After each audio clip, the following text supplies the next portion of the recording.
Hello guys, welcome back to our channel. If you are trying to cancel your Weight Watchers membership but are unsure where the option is located, you are definitely not the only one.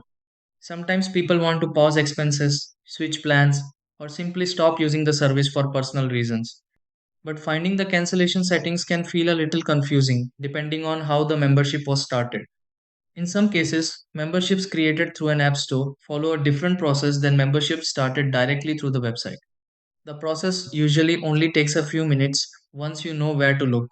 So let's walk through an easy way to cancel a Weight Watchers membership. Try these.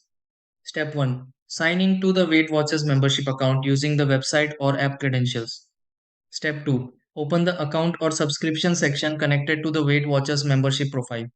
Step 3. Review the plan details shown under the Weight Watchers membership settings page. Step 4.